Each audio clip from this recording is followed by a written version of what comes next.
Shalom bagi kita semua. Perkenalkan, nama saya Gloria Sumendap. Pada saat ini saya akan membahas dengan tema nilai-nilai anti korupsi. Dan subtema yang saya akan bahas saat ini yaitu penanaman nilai-nilai anti korupsi di lingkungan keluarga.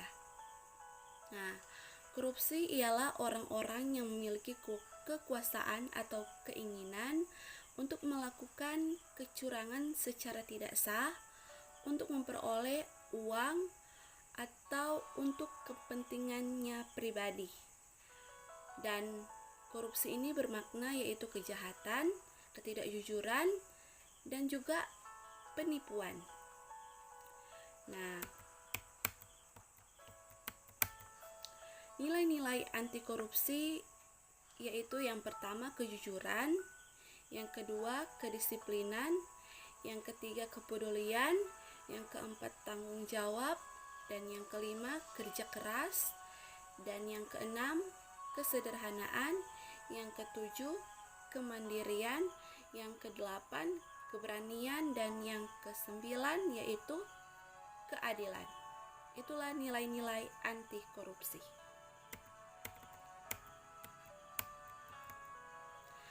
Dan keluarga ialah daerah pembimbingan serta lingkungan pendidikan pertama dan utama bagi perkembangan anak.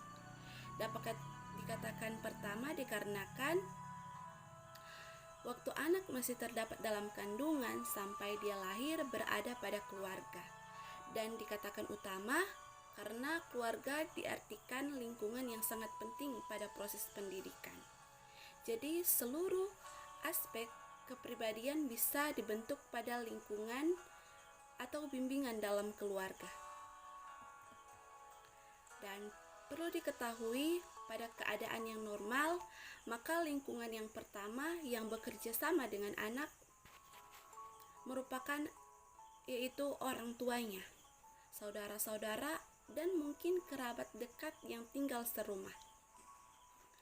Maka dari itu, nilai anti korupsi ini diusahakan ditanamkan sedini mungkin supaya anak menjadikannya menjadi suatu kebiasaan atau pandangan hidup mereka ke depan.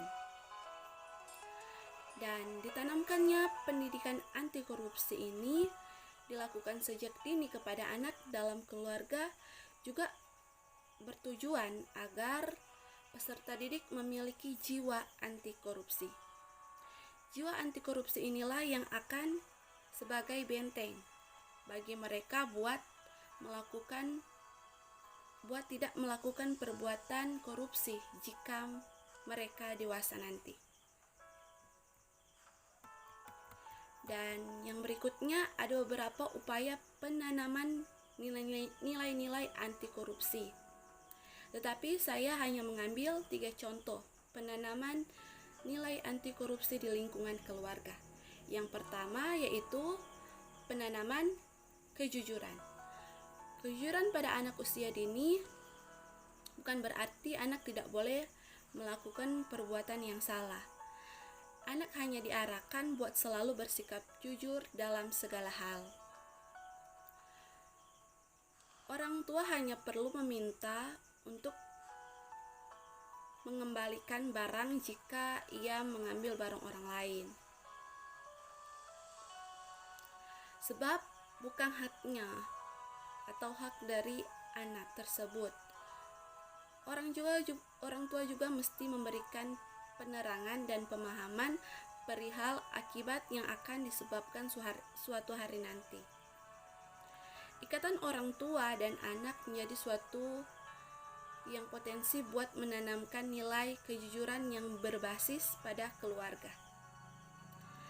Dan yang kedua yaitu menjalani sikap keterbukaan anggota keluarga, di mana anak perlu diajak untuk dalam suatu obrolan dengan anggota keluarga lainnya, terutama perihal hal-hal yang menyangkut dirinya sendiri.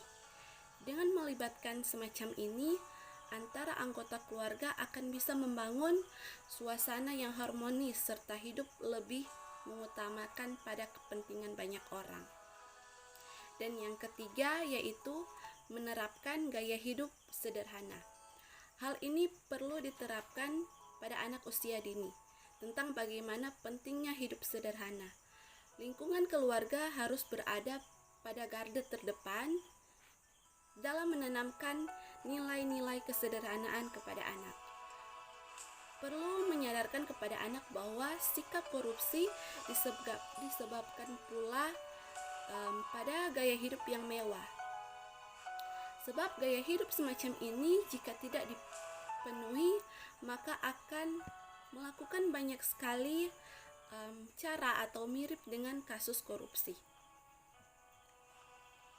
Maka dari itu, ketika keluarga benar-benar melaksanakan fungsi keluarga dengan tepat dan baik, nantinya akan menciptakan generasi yang mempunyai kepatuhan normatif, serta kepatuhan ini bisa mengakibatkan generasi yang anti korupsi.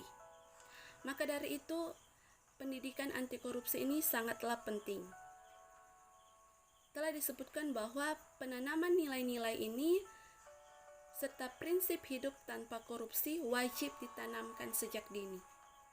Maka dari itu, kita rakyat Indonesia harus pandai dalam peran lingkungan untuk menggerakkan anti korupsi ini, yaitu berawal dari pembelajaran dari keluarga, kemudian pada lingkungan, dan pada lingkungan masyarakat sekitar. Lalu berwujud nyata yang berasal dari pembelajaran awal yang berasal dari keluarga. Dan tujuan yang ingin dicapai dalam pendidikan anti korupsi ini artinya membuat siswa mengenal lebih akan hal-hal yang berkenan dengan korupsi, sehingga dapat menciptakan generasi yang sadar dan tahu bahwa tahu tentang korupsi, bentuk-bentuk korupsi, mengerti tentang sanksi yang akan diterima ketika melakukan korupsi, serta membentuk generasi muda atau generasi yang akan datang yang bermoral baik, serta membangun karakter teladan supaya generasi muda tidak melakukan korupsi sejak dini. Maka dari itu, marilah kita tanamkan nilai-nilai anti korupsi dalam keluarga dan untuk generasi yang akan datang.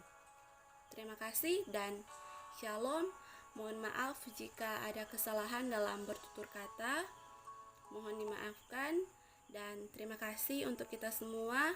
Shalom, Tuhan Yesus memberkati.